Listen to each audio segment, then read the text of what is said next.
বাড়িঘর সবকিছু মজবুত পাকা, হাতুড়ি দিয়ে ভাঙলেও ভাঙা যায় না এমন শক্ত, কিন্তু মানুষের ইমানগুলো একবারে কচুর পাতের পানির মতো এর চাইতে দুর্বল। মাত্র হালকা বাতাসের দোলা দিয়ে এক পাশে চলে যায়। এই মূল্যবান ইমানগুলো মানুষ বিক্রি করে আজকে বাতিলের কাছে। সুতরাং এই বান্দাগণ, আমরা আল্লাহর হুকুম পালন করতে গিয়ে অবশ্যই আমাদের কষ্ট স্বীকার করতে হবে। আমরা কষ্ট স্বীকার করি না, ইচ্ছা নাই, যতটুকু সহজ করতে হয় এটাই মাত্র, আর কিছু করতে পারি না আমরা।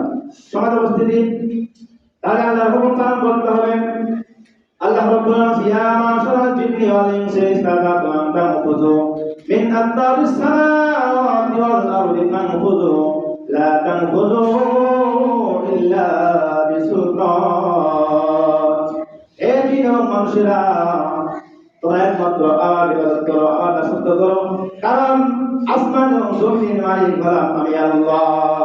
যদি আমার কোরআনকে তোমরা ভুলে যাও, কালকে আমাদের ময়দানে তোমরা তোমাদের স্থান পাবা না, তোমাদের স্থান হয়ে যার নাম তোমাদের এই ঠিকানা। সুতরাং ইমানদারগণ, আল্লাহর হুকুম মানতে হবে।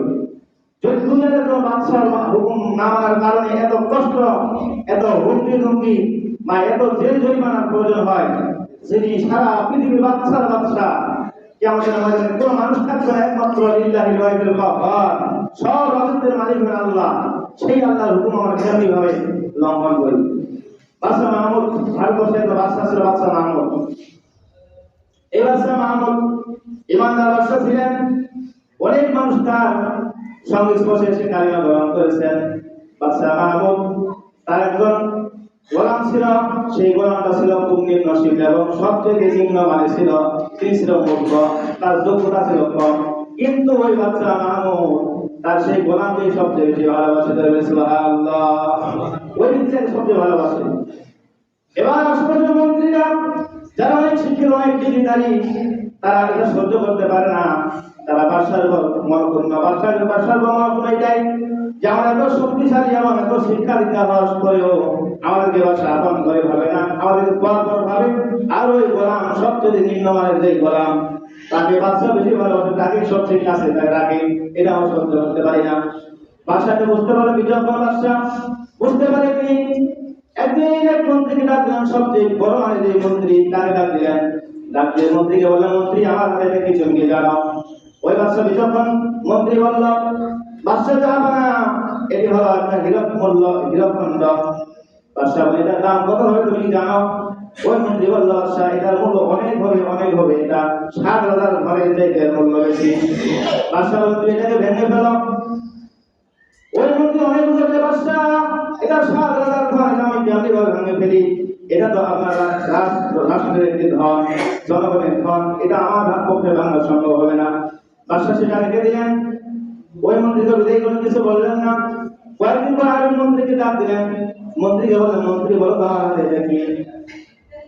ওই মন্ত্রী বললেন, বাদশা এটা তো হীরকখণ্ড। বাদশা এটার মূল্য কত হবে তুমি জানো? তিনি বললেন, যা বানা এটার মূল্য এত হবে, আমি যত বলবো এর চাইতে সেটার মূল্য আমি বলতে পারবো না, আমার কেউ বলে আমার মাথা ধরবে না, এর মূল্য অনেক বেশি হবে। এবার বাদশা বলেন, ও মন্ত্রী তুমি এটা ভেঙে ফেলো।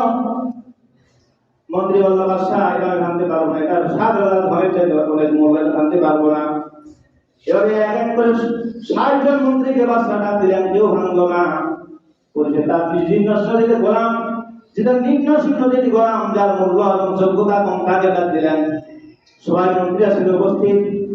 বাদশা তাকে বললেন, এ আজ বলো এটা কি? তিনি বলেন, এটা হীরকখণ্ড। বাদশা, এটা তো আপনার বাদশার, এটা বাদশাহী ধন, এটা তো সূর্যের মতো চকমক করে, বাদশা এটার মূল্য তো অনেক। আমি সবচেয়ে নিম্নমানের গোলাম, আমি আমার আইডিয়াতে বললাম, আমার থিওরিতে বললাম, এটার মূল্য আমি বলতে পারবো, অনেক মূল্য হবে। বাদশা বললেন, এটা ভেঙে ফেলাম। যেমনি মাত্র বলছে বাদশা, ওই মন্ত্রীকে বলছেন, তুই ভেঙে ফেলো। সঙ্গে সঙ্গে তিনি হাতুড়ি নিয়ে পাথরের উপরে ঠাক করে ভেঙে ফেললেন। ৬০ জন মন্ত্রী সবাই হতবাক, সবাই স্লোগান তুলে, বাদশা এই মন্ত্রী বিচার হওয়া উচিত, তার ফাঁসি হওয়া উচিত। একটা রাজের একটা ধন, একটা সম্পদ সে ভেঙে ফেলেছে, তার বিচার হোক, তার ফাঁসি হোক, তার স্লোগান তুললো। এবার ওই গোলাম, নিম্নমানের গোলামকে বলল, হে ৬০ জন মন্ত্রী শোনো, বিচার এখন আমার হবে না, তোমাদের হবে, এখন এই দেখতে পারবা। এবার সবাই মন্ত্রী হতভম্ব হলো। তোমার বিচার হবে, তুমি একটা রাজের সম্পর্ক ভেঙে ফেলেছো, তোমার বিচার হবে। বাদশাহ এবার বললেন, জল্লাদকে ডাকলেন, জল্লাদ এই যে 60 জন মধ্যে একে একে তাকে ফাঁসির কাছে হত্যা করো। সুবহানাল্লাহ। আজ নিম্নমানের গোলাম, আজ তাকে মুক্ত দাও, তাকে আমি আমার কাছে রাখলাম, যবে আমি বেঁচে থাকবো এর চাকরি যাবে না, এর সম্পদ এবং তার সম্পদ, তার সন্তান সন্ততি এবং তার পরিবার আমার আওতায় আজ থেকে নিয়ে নিলাম। এর কারণ হলো কি? এর কারণ হলো আদেশ। এর কারণ হলো বাদশার যে আদেশ। ওই নিম্নমানের গোলামটা বলল, এ মন্ত্রীরা তোমরা শোনো, তোমরা যে বাদশাহ যে আইনটি লঙ্ঘন করেছ, ওই আইনটি হলো এই সম্পদের চাইতেও তার আইনটির মূল্য বেশি। সুবহানাল্লাহ। সুতরাং তোমরা সেই গোলাম হওয়া সত্ত্বেও তোমরা বাদশার আইন মানো নাই, তাহলে তোমাদের মতো নফরমান বাদশার কোনো প্রয়োজন নেই।